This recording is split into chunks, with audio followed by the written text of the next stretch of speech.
So you all saw the cross-section where we measured with the ADCP yesterday.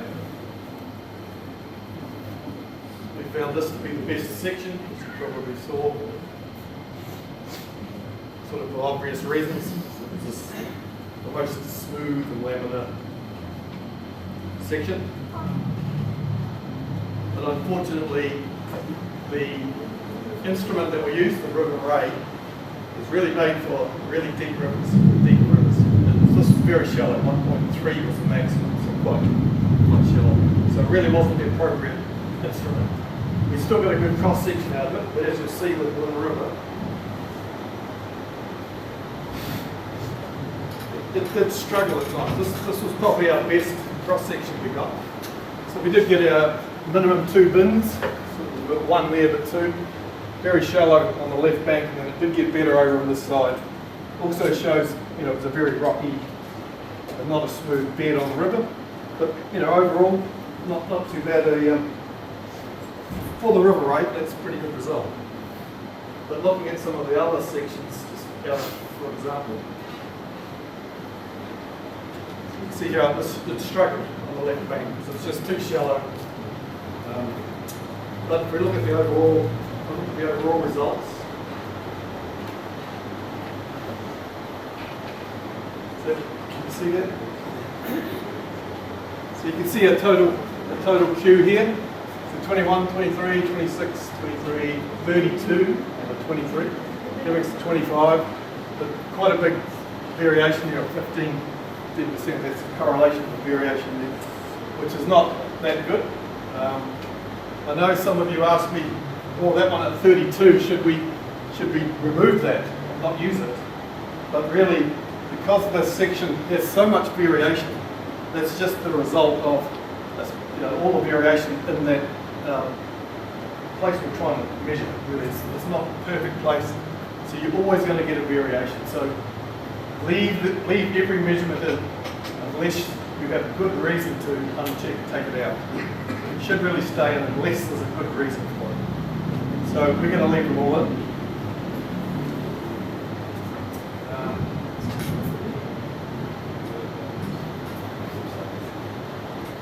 So during the day, this is what the flow record on the recorder was doing.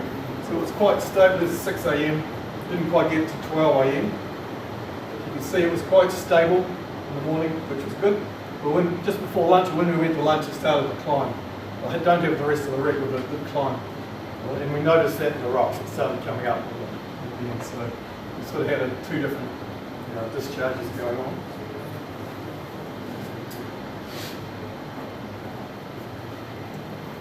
So what we normally, our current practice is we take the Wind River ADCP gauging or River Surveyor or Soltec, we put it through software called QREV.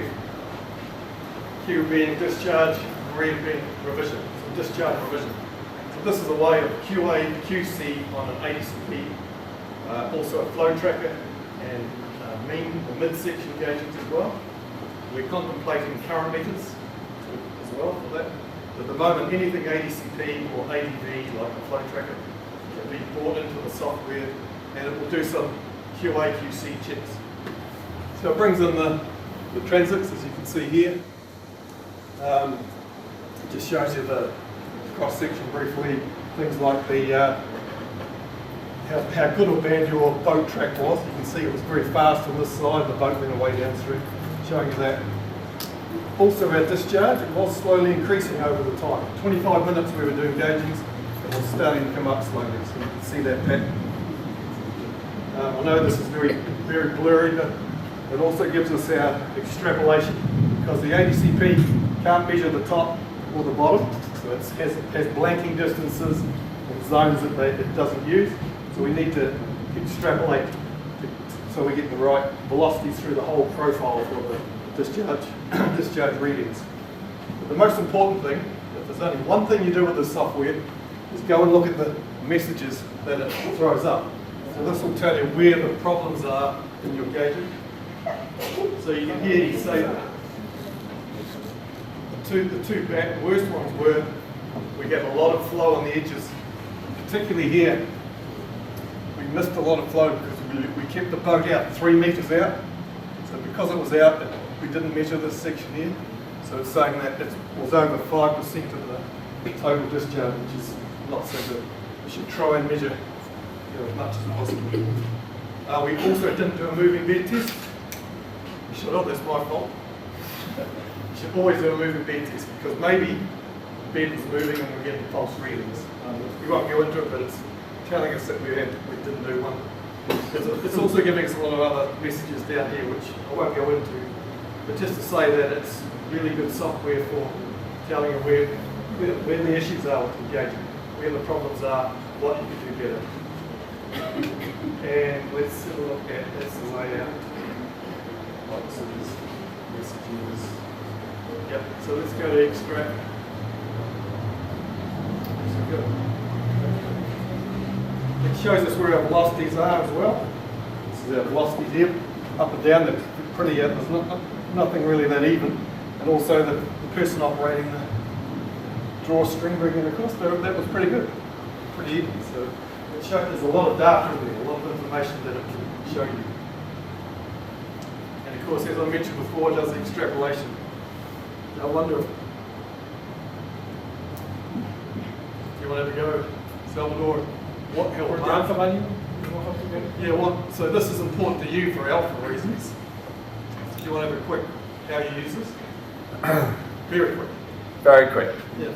Typically, in a really nice, with a nice ADCP data, you can look at this profile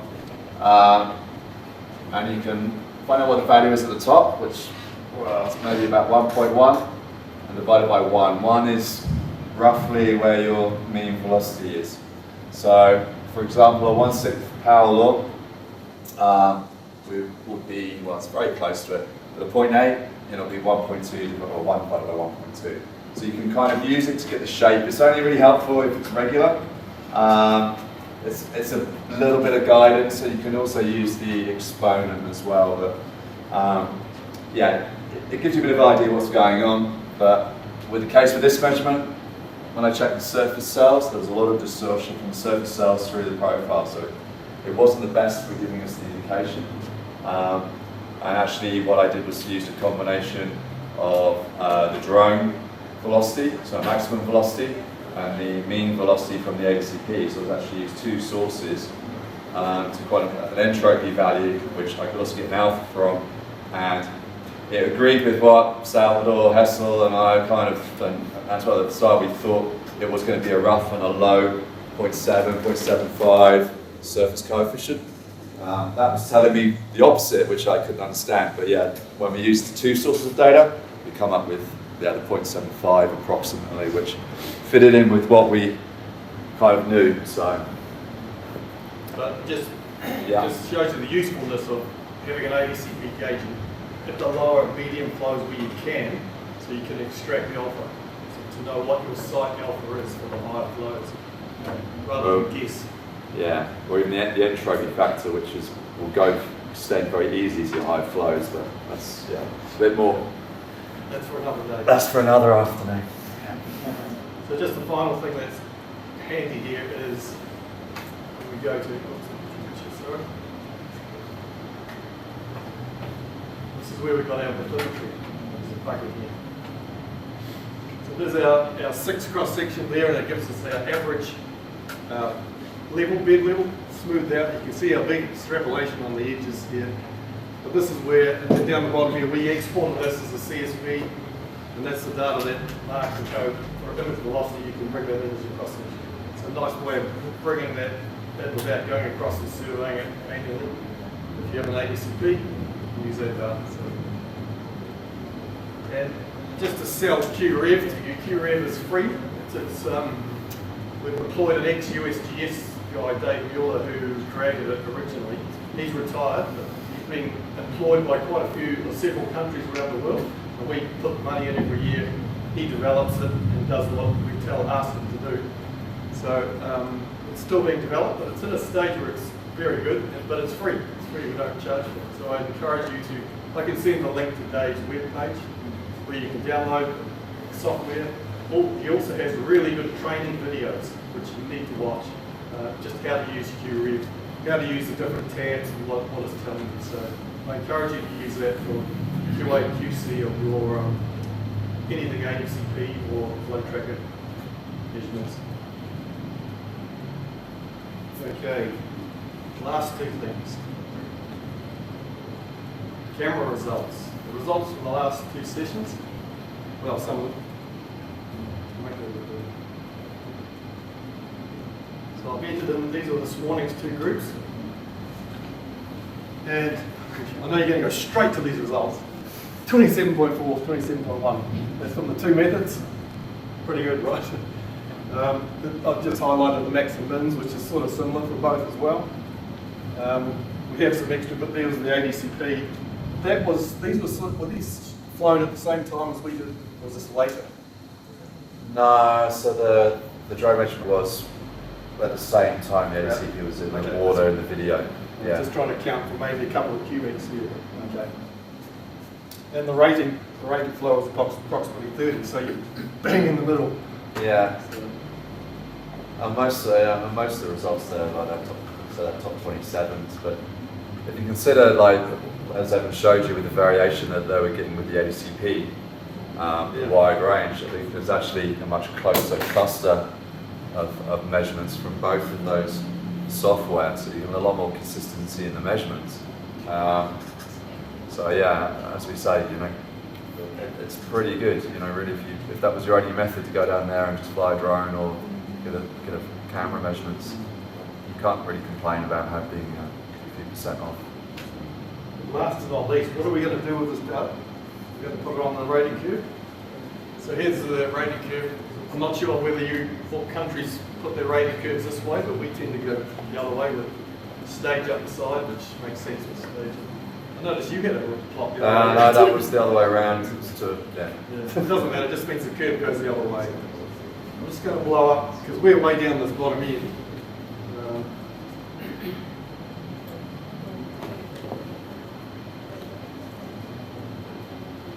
Here we're about 2.1 metres, and that's about just above the 30 line.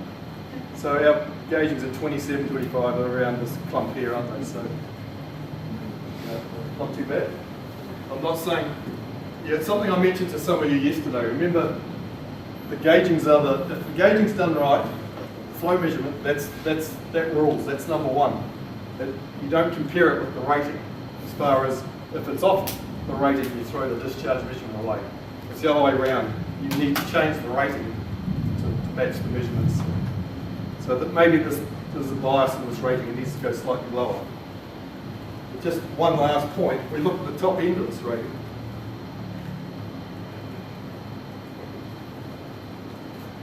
You see these gaugings here, you won't be able to read it, it's 1996.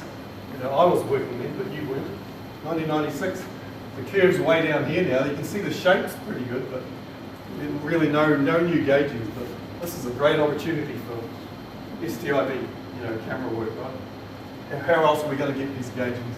Everybody's too scared to go out with the current reader. And a big flood. But put a camera out there, you can get these values. Maybe the line's over here, we don't know where it is. So it's a big opportunity here where it's all missing. So that's what this technology is the best for. Even if you don't have a drone, you can get your little cable car there and just camera and film straight down. Process it the same way. But the water will be just there. But yeah. So, I know it's late, but if you've got any questions, just fire away. We can try and answer some. Just getting too tired. Thanks for your time anyway. It's been great.